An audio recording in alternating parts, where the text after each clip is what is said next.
Senhor presidente, senhoras senadoras, senhores senadores, telespectadores da TV Senado, ouvintes que nos acompanham pela Rádio Senado, eu venho hoje a essa tribuna, primeiro para fazer um lamentar a postura que a oposição tem assumido nesse momento diante do tema da Petrobras.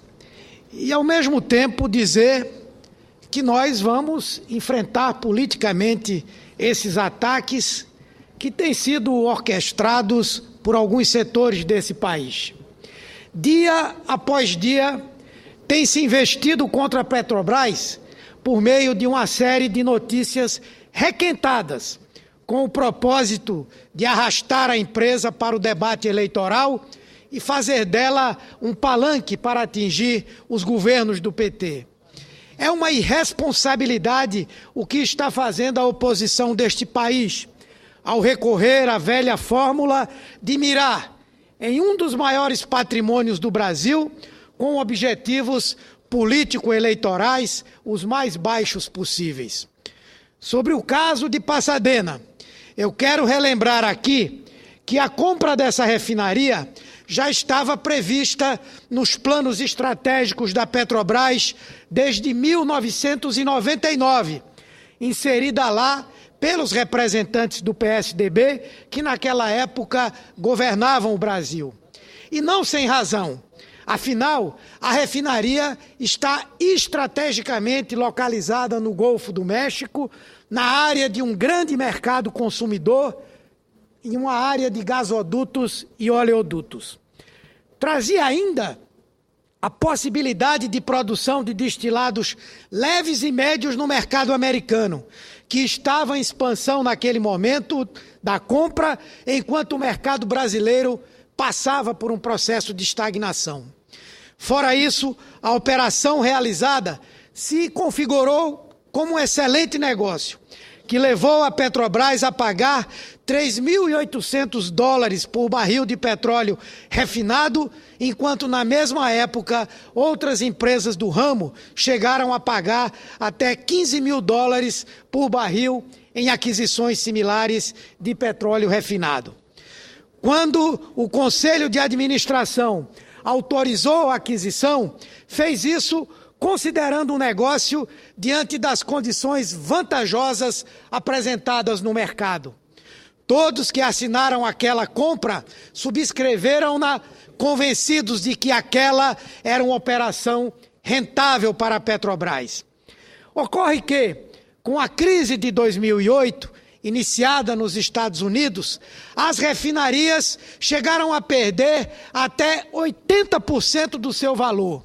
Fato que não pôde ser previsto nem pelas oraculares agências de classificação de riscos, as mesmas que seguem tentando prever o futuro do mercado internacional e lançando desconfianças descabidas sobre um país de economia sólida como o Brasil.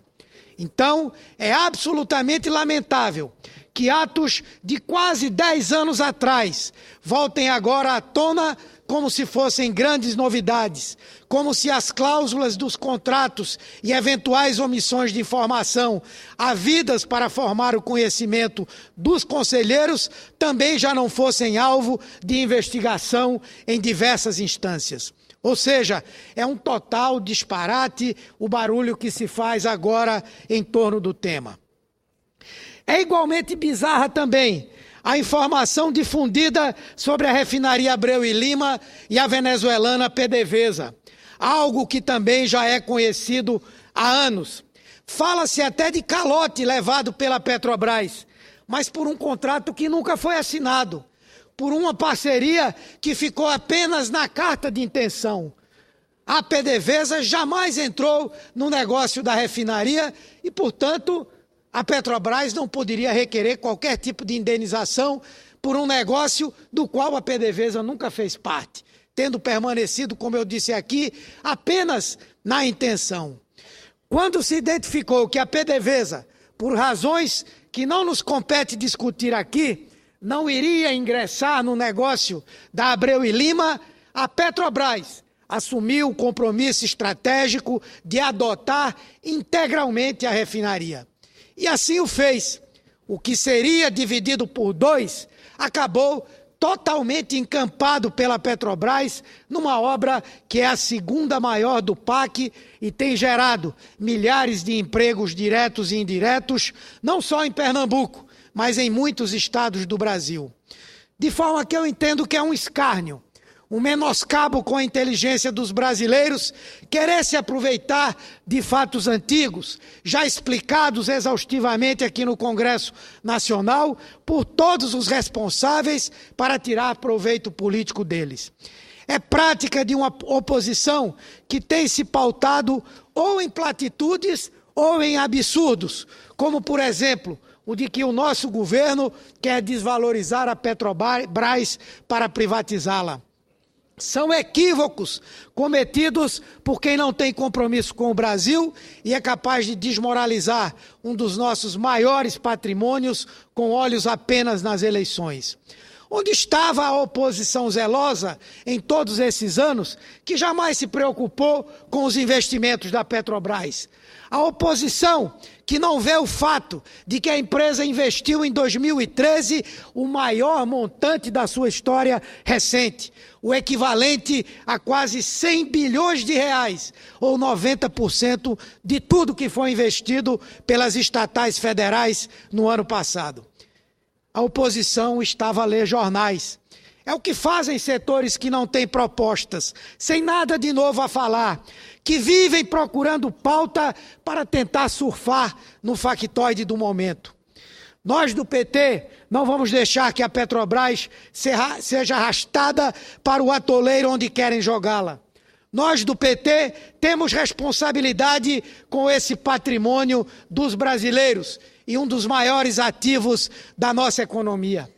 Todas as denúncias consistentes havidas atualmente, já apuradas pela Polícia Federal, pelo Tribunal de Contas da União, pela Controladoria Geral da União e em sindicâncias internas da própria empresa, podem ser investigadas também pelo Congresso, de acordo com as prerrogativas de fiscalização e controle de que a Câmara e o Senado dispõem.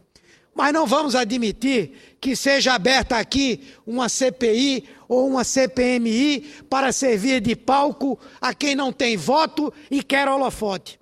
Até porque a última experiência que aqui tivemos, a chamada CPI do Cachoeira, acabou com muitos astros, 2 páginas de relatório e nenhum indiciado.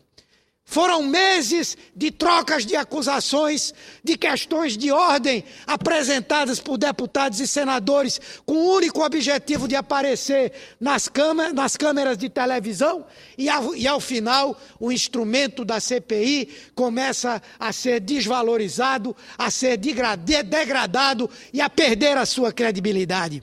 Hoje mesmo, aprovamos a vinda da presidenta da Petrobras, Graça Foster, e do ministro das Minas e Energia, Edson Lobão, para explicar tudo o que os senadores desejarem. Precisamos ouvi-los, cobrar deles posições sobre cada um dos temas que estão sendo abordados na imprensa nacional.